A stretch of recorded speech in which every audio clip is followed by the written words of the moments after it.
It's Tuesday Drive, April 24th edition. And,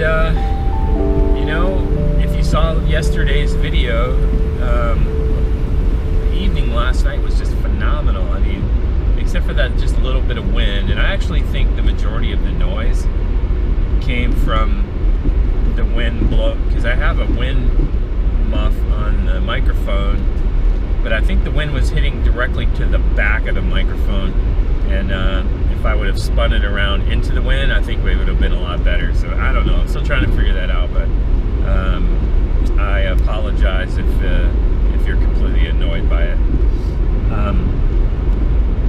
So I want to update you real quick on what's taking place, and I'm still trying to wrap my own mind around it. Everything happened so fast, from the time that I shared my veteran program idea with Eric, and then he decided to have me make that short video and plug it into the Plein Air convention. I had no idea what he was going to do or say or anything, and I wasn't there, so I don't even really know what he did or said, except that I know from one of you that he actually asked people to stand up and commit to finding a veteran in their community to teach to paint. And Eric sent me a message Sunday saying that there were over 200 artists who said that they would find a veteran in their community and teach to paint. This is just absolutely amazing, and I should probably keep my hands on the wheel, but I get so excited about it. I want to talk with my hands. I'll try and stick to talking with one hand. There's no way 3 weeks ago I could have imagined that this idea would actually become something like that in such a short amount of time. It's just phenomenal. So I'm in the process of writing down and kind of forming a plan as to what this will look like. We're going to have a Plein Air Force. I think I'm going to call it the Veteran Squadron, and we're going to have a webpage that'll be tied to the Plein Air Force, and I'll be able to post, upload videos to encourage people, and upload stories, hopefully, to talk about what's happening around the country once we all get sort of connected and organized. I'm thinking about so many different things, and if you have any ideas, I would certainly be welcome to them. I just realized that my audio is not actually plugged in, so hopefully this audio wasn't too bad. Let's try this.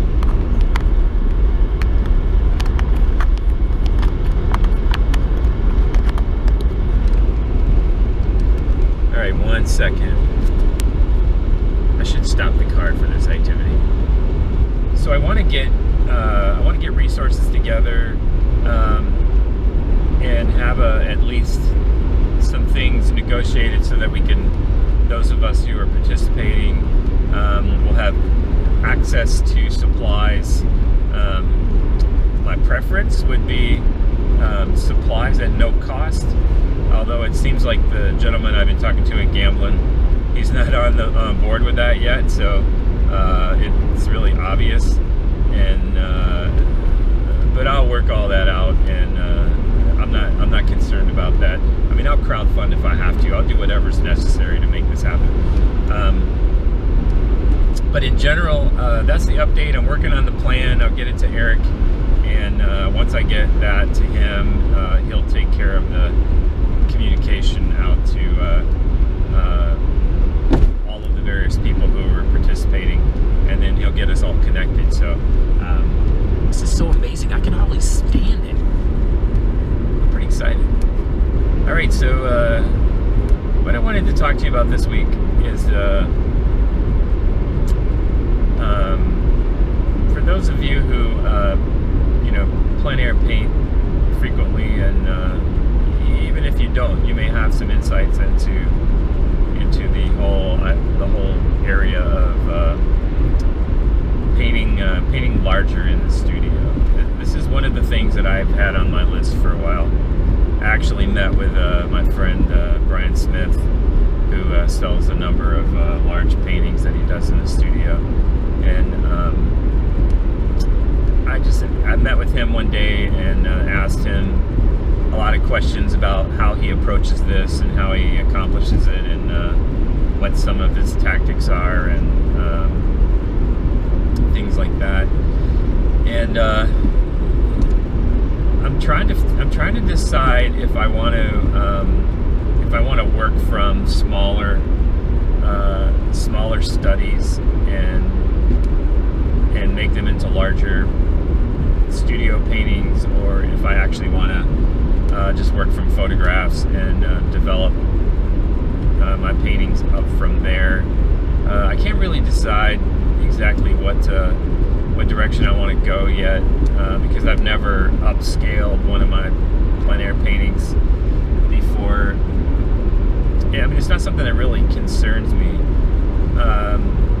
But I will say that one of the things that I've learned from painting from photographs is you really have to put yourself in the mindset of viewing the photo as if you were standing out in the scene. And I like to say you don't want to copy the photo, you want to react to the photo.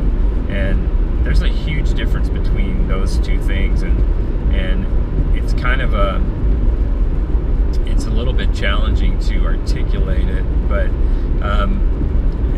it's reacting to it means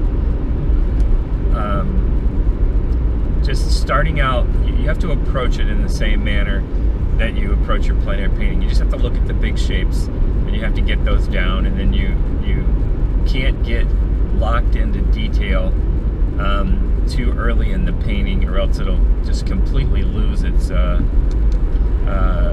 spontaneity, and you reacting to it will soon completely disappear, and then you'll actually be its slave, and you don't want that.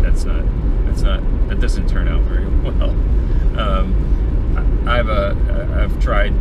I've missed on a few, and that was the exact reason why it fell apart for me. Was it started out really good, and I was making broad strokes, and everything was looking really good, and then I found some shiny object in the painting that I fell in love with, and next thing you know, it didn't relate to anything else. It was rounded, and it can just be a mess. But if you approach looking at the painting as if you were looking at the landscape, and just respond to what it is that your eyes are seeing, and just remain kind of loose and suggestive. If you find yourself over analyzing, man, walk away, and then come back and approach it again, because you don't want to get in that kind of in that trap when you're painting a photograph of putting too many analytics into it, because that left brain wants to take over, and it'll suppress any creativity that the right brain wants to distribute. So anyway, that's enough about that. So large to me is I'm thinking in the 24 by 36 range. I would consider that a large painting, and that's kind of the range that I'm shooting for, that I'm going to start with. And I tested some of the Winton oil colors as recommended by my friend Brian, and they're really good, and especially for this purpose. And I do say, approach a large painting with big paint tubes makes a big difference, because 200 milliliters or whatever they are, you don't feel like too crazy about squeezing a bunch of that out, and especially if it's something that you haven't had to take out a second mortgage on the house to pay for. I mean, I can't imagine.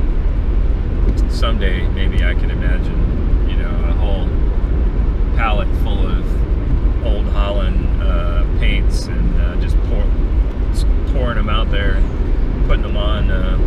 That's just a lot. That's a lot. And so anyway, I highly recommend that you give these Winton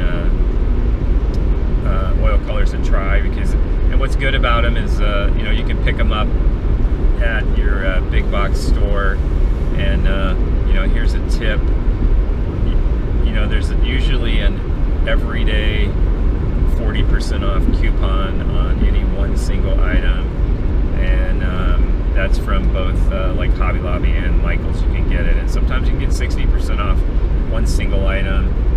And so I'll just swing by there when it's on my route, pop in, and pull my app up and just grab a large tube of paint and take my 40 or 60% off and walk away happy.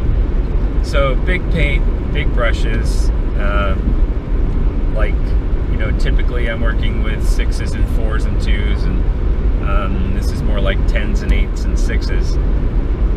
So you have to be kind of ready for that. And I'm actually going to try a little bit larger brush than a 10 even, and to get something a little bit wider for like big washes and stuff. I don't have the brush yet, so if you have a recommendation, that would be great to hear that in the comments, and I'll pick something up so I can make those just cover a lot of area quick. That's really what I want to do. And even a size 10 or 12, it doesn't really do that. I mean, it sort of feels like painting an 8x10 with a size 4, maybe.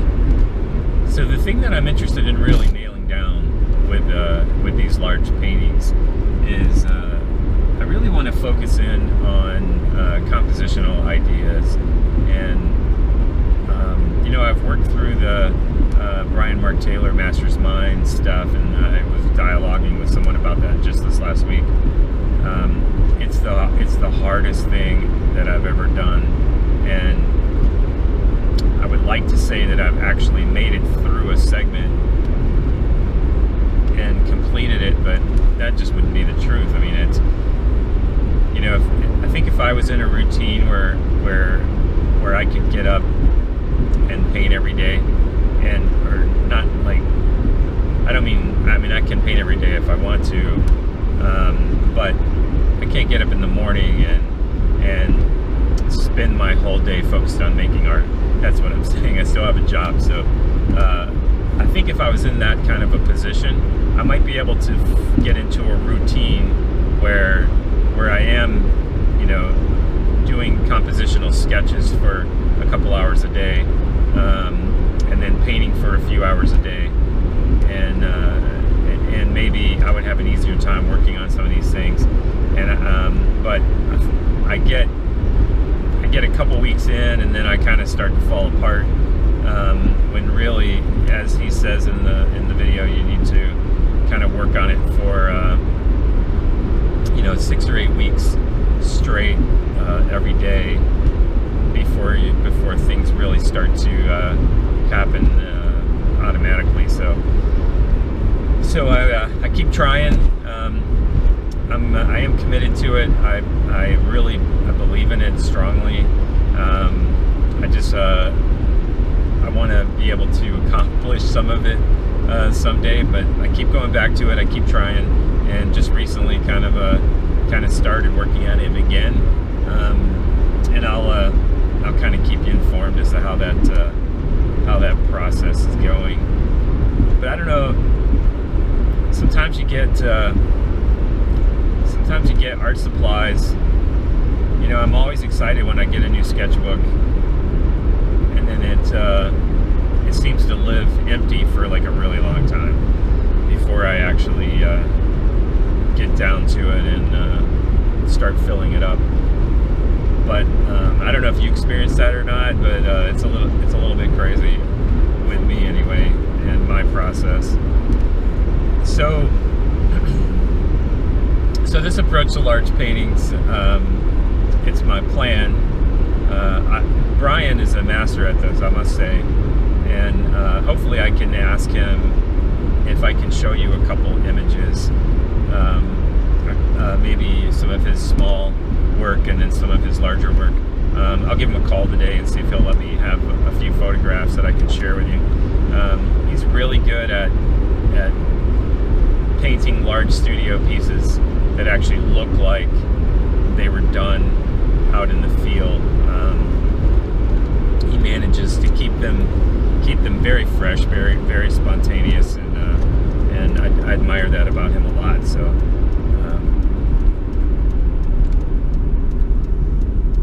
just got to navigate this turn here.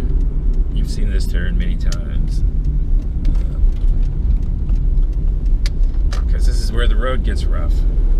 So today I'm not going to put you through it. I'll see you on the other side of this road. So here's why I think this is important. Two things happen when you're painting, in my opinion.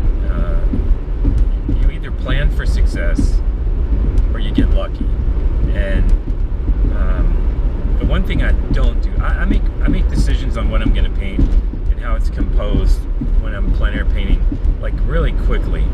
And I would say this is probably the reason why I keep going back to trying to put myself through this course is because I don't spend enough time with the pencil, and I don't spend enough time working out compositional ideas, and I mean I sort of do on the fly, and I kind of decide really fast what I'm going to do. But I really believe that planning for success, if I could say to you that I'm practicing planning for success, I think what that would look like is I would have my sketchbook out. I would make multiple compositional sketches of the same scene, positioning trees and objects in different spots, and I would kind of work out the values in grayscale with pencil ahead of time. And in all honesty, I think this could actually consume up to an hour of a session out painting, and probably it should, but I'm just terrible at it. I mean, it seems like when I get there, I just want to get set up and I want to get color on the board. And I don't know if you struggle with this or not, but I do, but I know, here's what I know without a doubt, that for me to improve, I need to spend more time working out composition, and pretty good with seeing values right away, but not so with spending time sketching things out. So this is one of the reasons why I want to jump into some larger paintings, and I want to spend more time in the studio working on and practicing some of these ideas, in hopes that by doing it there and practicing, that this will work its way into my normal routine when I'm out plein air painting, because it doesn't live there now. I grab that number 2 brush and start sketching a very light sketch, and then I'm off and running, and there have been a number of failures that have happened as a result of the composition just being all whacked. So paintings that had potential, I mean, they could have been decent paintings, but they didn't work out because I didn't take time to compose it. So anyway, thanks so much for following along today, and just for being part of the YouTube community here. I really do appreciate it. It's I always look forward to this Tuesday drive, and hopefully you do as well. And I will catch you later.